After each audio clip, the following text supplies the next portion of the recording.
I'm that guy, and welcome back to my channel. Right now I'm going to be showing you how to make the Wisconsin style Brandy Old-Fashioned sour. In my previous video I made it Wisconsin Brandy Old-Fashioned sweet style, and as I mentioned at the end, I'm going to make the sour version now. This is again something very common in Wisconsin, northeast, typically made with Korbel Brandy. And everything you need is going to be right here. First thing you're going to need is a Navel orange. One of the most common types of orange in the grocery store. Reason for that is because of its thick rind. Particularly that's what you're looking for when you want to make an old-fashioned. Second thing you're going to need is sugar cubes. You want to be in a cube form just for measurement purposes and muddling. It makes it a lot easier. Don't go touching your mom's bag of sugar now out of the cabinet you got sitting over there. And you're going to need your Angostura Bitters.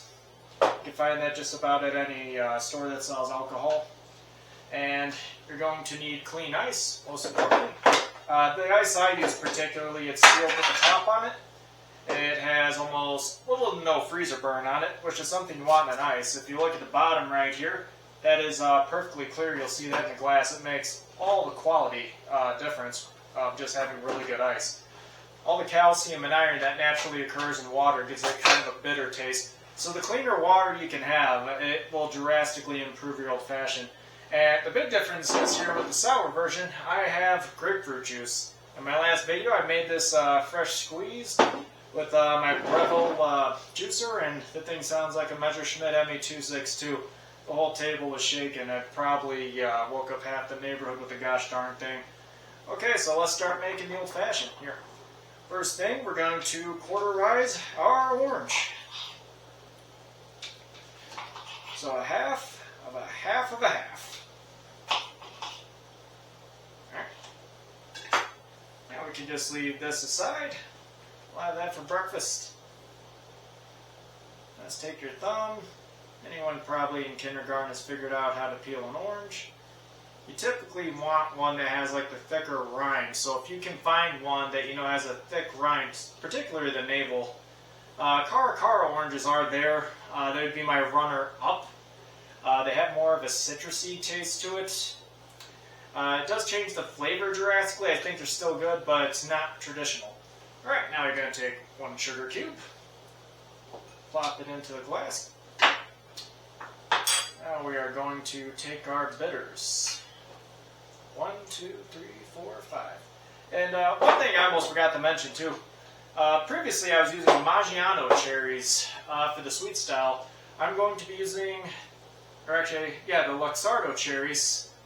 It's a different type of style cherry. It's a little darker. It's preferred in the sour style. And it's what's typically used in most old-fashions. If you had a bar spoon at home, it would probably be the best for measurement-wise. But I can't find mine at the moment, so I'm just going to eyeball it. You want to make sure you get just enough syrup just to coat the bottom. You don't want to go crazy with this stuff now, because it does make a particularly strong flavor, especially with the Luxardo type. Okay, now you're going to kick the cherry aside. Don't smash it. You're going to want to take your muddler, press down onto that sugar cube. Just break it up and just lightly work and muddle it into the rind. You just want to work the bitters and the sugars into the rind. Just work it by pressing it in. Do not press too hard. Pressing too hard will release bittering agents, and it will totally make or break an old-fashioned by doing it this way. Alright, so now we got most of it muddled up. We got the bottom coated. Got a nice good stain on our muddler over here. Again, don't have my gosh darn toothpick, so I'm just going to throw the orange in. That's the way I particularly like it, just for flavoring reasons. If this was a bar, they'd probably put the orange and the cherry, or maybe just the orange, on top with a toothpick just for garnish. I'm using small cubes here, so I like 4 to 5, or 3 medium ones if you have it. Alright. Put that aside. And last but not least, we're about to use our famous Korbel Brandy. Now, this is sometimes a little bit of a hard brandy to find if you don't have a specialty store near you. But there is an alternative, folks. We got our runner-up, E&J. E&J will work just about for any old-fashioned traditionally. It falls in the category of a brandy old-fashioned, and it is kind of like the general well type. You'll find it, if you ask for a brandy old-fashioned anywhere outside of Wisconsin, they'll probably just use E&J because Korbel outside of the Wisconsin state is not a very popular, known type of brandy. Most people in Texas here, they don't even know this stuff exists. We're going to put that aside. I don't got a bar spoon. This is for the folks at home that don't have a bar spoon and you're just making do what you got sitting in your junk drawer. Whoa. Alright, now for our floater. This is going to be the piece de resistance that makes all the difference. This is grapefruit juice. Fresh squeezed. Non-processed or any of that fun junk from the store. Alright, now let's give it a try and growth. Ooh. Now, this tastes very mellow.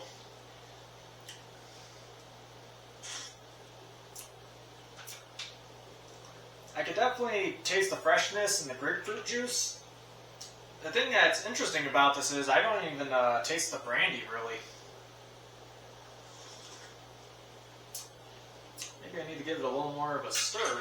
But, yeah, this tastes straight like really good grapefruit juice. I barely taste any alcohol in it.